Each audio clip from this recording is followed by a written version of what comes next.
नमस्कार, तस्वीरें दिखा रहा हूँ मैं आपको करनाल के आपको बता दूँ सुभद्रा मानव कल्याण सेवा संस्थान रजिस्टर वृद्ध आश्रम। ये आश्रम भी दिखा रहा हूँ जो गुरु नानक द्वार पुलिस जेल के सामने मौजूद है। आपको बता दूं इस आश्रम को लगभग अभी 8 या 9 महीने ही हुए हैं। उसके बाद देखिए किस प्रकार से यहाँ जो वृद्धा भी है अंदर, जो आपको तस्वीर भी दिखाना चाहूँगा। जो अंदर जो वृद्ध है इसमें लगभग 22 के करीब वृद्ध हैं और जो यहाँ की जो स्थिति है वो भी दिखाऊंगा। जो यहाँ के संचालक है उनसे भी बात कराऊंगा। सबसे पहले मैं आपको दिखा सकता हूँ, सामने आप देखेंगे लिखा हुआ है इंतजार। फिर आगे ताक रही एक चमचमाती गाड़ी वृद्धाश्रम के द्वार। वो दौड़े सब अश्वंती, कलेजे का टुकड़ा है जिन विराम इंतजार। गले से आवाज़ आई। जो यहाँ पर जो संचालक है उनसे भी बातचीत करते हैं, परंतु सबसे पहले मैं आपको बताना चाहूँगा कि जो ये आश्रम है ये एक नई जगह है जहाँ पर एक मैडम है नीरू मैडम, जिन्होंने ये एक समाज सेवा शुरू की है। उसके बाद को ये बता दूं जो वृद्ध सबसे पहले आए हैं उनसे भी बातचीत करेंगे। आपको आपकी बातचीत करते हैं जो यहाँ के संचालक है नीरू जी से, उनसे भी बातचीत करेंगे कि जो पहले वृद्ध थे आखिर उनको ये शिक्षा जो मिली थी, जो पहले वृद्ध आए थे वो कब आए थे। मैडम नमस्कार। मैडम क्या नाम है आपका? मेरा नाम है। मैडम जो पहले वृद्ध आए थे वो कौन है और उनसे हमारी बातचीत कराएंगे। सबसे पहले वृद्ध आए थे वो हमारे ये तेज बात। नमस्कार जी, सही लग रहा है ना आपको? यहाँ पर मैडम की मेहरबानी है ना, आप रोइए मत, बहुत अच्छा लग रहा है ना। तो मैडम आपने एक अच्छा प्रयास किया है समाज को जगाने का। लोगों के पास समय नहीं होता अपने माँ बाप के लिए, परंतु आप इतने आपका खुशकिस्मत है, आप इतने लोगों की सेवा कर रही हैं, बाप के रूप में, बेटी के रूप में, एक माँ के रूप में। तो कैसा आप महसूस है? एक मन से ना अंदर से खुशी महसूस होती है कि इतना बड़ा हमारा परिवार हो गया। हम इसको कुनबा कहते हैं। हम कहते हैं कि हमारा कुनबा, जैसे बाहर से आते हैं कहीं आते तो हम ऐसे इंतजार करते हैं जैसे घर में कोई बड़ा कमा के लेके आता है और सब बच्चे वेट करते हैं कि क्या चीज़ खाने को आएगी। तो सभी ना मेरी आने की इतना वेट करते हैं कि आज मैडम नहीं आई। एक दिन ना हो तो अगले दिन ना ये कहते हैं मैडम जी कहाँ गए थे, क्यों नहीं आए आप यहाँ। तो इतना अच्छा लगता है कि सभी इतनी ममता रखते हैं एक दूसरे के प्रति। किसी को कुछ हो जाता है तो रात को सारे इकट्ठे खड़े हो जाते हैं, मैडम जी इसको ये बात होगी, मैडम इसको बेटे इसको ये हो गया। तो एक ना हमें ये होता है कि पूरे परिवार की तरह एक माहौल हमारे यहाँ का बन गया। बहुत अच्छा हमें लगता है, एक दूसरे की केयर करते हैं। क्या अब इनको ये होता है कि ये हमारा घर है, हमें यही रहना है, यही खाना है, यही हमारी सारी चीज़ें यही रहेंगी। इनको ये होता है कि ये मेरे पास बैठ रहे, मेरे भाई है, इसको कुछ ना हो जाए। इस आश्रम में एक दूसरे के प्रति इतना प्रेम भाव हो गया है कि किसी को कुछ कहने की जरूरत नहीं पड़ती। मेरे आने से पहले उसको ट्रीटमेंट दे देते हैं, उसकी सेवा कर देते हैं, मेरे को बताने से पहले ही उसको दवाइयाँ दिलवा देते हैं। हर चीज़ की आपस में एक दूसरे की देखभाल रखते हैं। इसीलिए मैंने सभी बुजुर्गों के जो बेड हैं वो ओपन में रखे हैं, क्योंकि जो बुजुर्ग हैं वो ऐसी स्थिति में है कहीं ना कहीं मानसिकता का कारण रहे। तो मैंने ये बेड लगाने का मेरा सबसे पहला मोटिव यही था कि कम से कम आपस में बात शेयर करें। बात शेयर करने से मन हल्का होगा, दिमाग पे बर्डन नहीं पड़ेगा और एक दूसरे के विचार शेयर होंगे।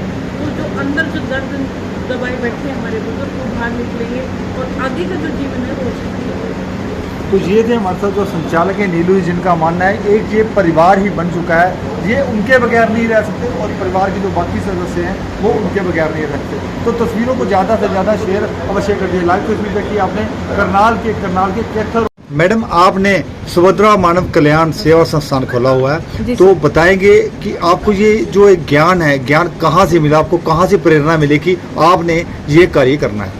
सर, मैंने बचपन से सुना है कि सबसे बड़ी जो सेवा है वो बुजुर्गों की सेवा है। कोई भी इंसान है, बच्चा है, मांग के खा सकता है और इधर उधर जाके खा सकता है, लेकिन बुजुर्गों की स्थिति एक ऐसी है जिसमें ना तो बुजुर्ग इधर उधर चल सकते हैं और बुजुर्ग एक ऐसी अवस्था है जिसमें आके वो लाचार हो जाते हैं। तो सबसे बड़ी परमात्मा ने जो सेवा दी है वो वृद्धों की सेवा है, बुजुर्गों की सेवा है। इसलिए मेरा काफ़ी समय से मन था कि मैं बुजुर्गों की सेवा करूं और उन बुजुर्गों का सहारा बनूं जिनका कोई नहीं है। उनको एक अपना परिवार दूं जहां वो अपने परिवार की तरह सभी मिलजुल कर रह सके। तो उसी एक सोच के साथ, उसी एक नेक इरादे के साथ ये इस आश्रम की शुरुआत की है, ताकि हम ज़्यादा से ज़्यादा बुजुर्गों की यहाँ पे सेवा कर सकें। तो अब आपके पास कितने वृद्ध हैं इस समय? सर, हमारे पास अभी 22 बुजुर्ग हैं आश्रम में, जिनमें से अभी आज एक की जिनका नाम मिश्रीलाल यादव है, उनका आज आँख का ऑपरेशन भी हुआ है, जो कल्पना चावला हॉस्पिटल में एट प्रेजेंट एडमिट भी है। कुछ करोगे? बोलो एक बार करें, ठीक है?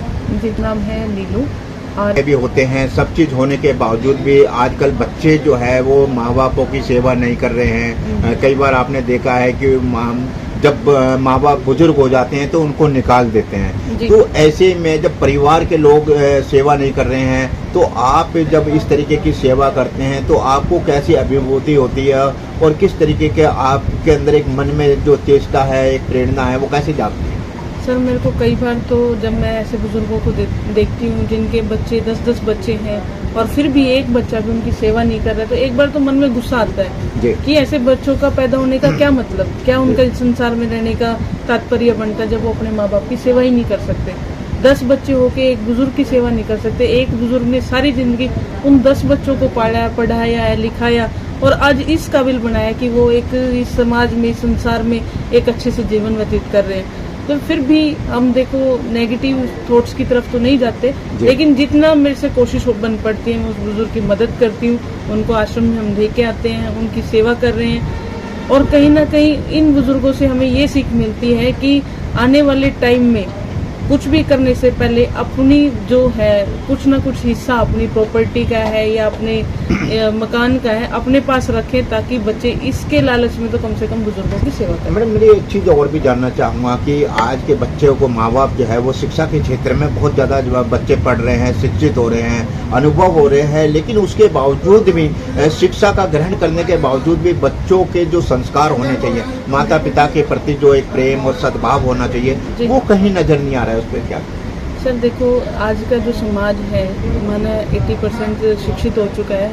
अब तो वो टाइम ही नहीं रहा जब हम कहते थे कि अनपढ़ लोग हैं, इनको पता नहीं है, समझ नहीं है, लेकिन आज पढ़े लिखे होने के बावजूद भी अनपढ़ों जैसी बातें करते हैं। पहले जब लड़का पढ़ा लिखा होता है, नौकरी लग जाता है तो वो कहते हैं कि बहू भी नौकरी वाली चाहिए। जब बहू नौकरी वाली आ जाती है तो कहते हैं बूढ़ों की सेवा भी चाहिए, या तो आप नौकरी करवा लो बहू से या घर पे सेवा करवा लो। कहीं ना कहीं दोनों हस्बैंड वाइफ जब जॉब पे होते हैं उनको लिए बच्चे का ही पालन पोषण बड़ा मुश्किल हो जाता है, तो बुजुर्ग को खाना कहाँ से देंगे? फिर वो ऐसा कुछ सोर्स ढूंढते हैं ताकि कोई केयर टेकर उनको मिल जाए जिससे वो पैसे दे दें कि बुजुर्गों की सेवा करवा पाए, या वो ऐसा एक फ्रीडम फ्री लाइफ जीना चाहते हैं जिससे उनका बुजुर्गों के साथ जो व्यवहार है वो ठीक नहीं रहता। बुजुर्ग सोचते हैं कि हम अकेले रह गए हैं संसार में और बच्चे सोचते हैं कि हम बंध गए हैं बुजुर्गों के साथ। तो ऐसी स्थिति पैदा हो जाती है जब दोनों के विचारधारा नहीं मिलते, तो कहीं ना कहीं उनमें एक ऐसा पड़ाव आता है कि या तो बुजुर्ग घर से बाहर चले जाते हैं, बच्चे उसको छोड़ के चले जाते हैं। ये सुभद्रा मानव कल्याण सेवा संस्थान आपने नाम रखा है, सुभद्रा नाम आपने क्यों रखा? सर सुभद्रा का मतलब संस्कृत एक ये संस्कृत शब्द है जिसका मतलब है सबका कल्याण। इसके पीछे हमारा ये मोटिव ये था कि हम ज़्यादा से ज़्यादा बुजुर्गों की सेवा कर सकें और मानव कल्याण के लिए एक कदम पहल करें जिसमें हम बुजुर्गों को ज़्यादा से ज़्यादा यहाँ आश्रम में लेके आएँ, उनकी एक जीवन का सहारा बने, उनका एक परिवार की तरह हम उनके साथ रहें और उनकी यानी कि कहते हैं ना कि बुजुर्गों का क्या चाहिए, एक खुशी चाहिए, 2 टाइम खाना चाहिए जो उनको बैठ के मिल जाए, मीठा बोल चाहिए, वो हम इस आश्रम के जरिए, इस संस्था के जरिए उनको मुहैया करवाएं। तो कितना समय हो गया आपको यहाँ पर जो वृद्धाश्रम बना? सर मैंने ये आश्रम की शुरुआत जून से की थी। उसके बाद मैंने खुद अपने हाथों से मैं लेबर का जो भी जितना भी काम है, पेंट करना है या मैट बिछाना है, हिटलोर लगानी है, कुछ भी है, एटलीस्ट 0 to 100 तक हम कह सकते हैं कि टिल टू टाई जो होता है, जितना भी काम है यहाँ आश्रम का वो मैंने खुद अपने हाथों से किया है। और इस आश्रम को तैयार होने के बाद हमने अगस्त महीने से बुजुर्गों को यहाँ लाके सेवा करनी। अच्छा मैडम एक चीज़ और भी थोड़ा सा जानना चाहेंगे कि बहुत सारे बुजुर्ग होते हैं, कई गर्म मिजाज के होते हैं, कोई सिंपल होते हैं, कोई सादगी होती हैं, कोई परेशान करने वाले होते हैं। ऐसे में उन सब बुजुर्गों का आप समन्वय कैसे बना लेते हैं और ये जो खान पीन का सिस्टम है उसको किस तरीके से चलाया जाता है और किस तरीके की सेवा दी जाती है? सर जैसे आपने बताया कि कुछ बुजुर्ग गर्म मिजाज होते हैं, कुछ बुजुर्गों को क्या चाहिए सर, मीठा बोल, जो उनसे अच्छे से बात करे, अच्छा खाना चाहिए उनको, एक शांति प्रिय जीवन हर कोई चाहता है। बुजुर्गों को बुढ़ापे में आके एक शांति से ढंग से अच्छे से वो रह सके, जहाँ पे वो शांति प्रिय ढंग से अपना जीवन व्यतीत कर सके, ऐसा वातावरण की जरूरत होती है सर। जो बुजुर्ग सड़कों पर नजर आते हैं, अगर उनको किसी को भेजना हो तो आपकी संस्था उनको वहाँ से कैसे लेके आएगी?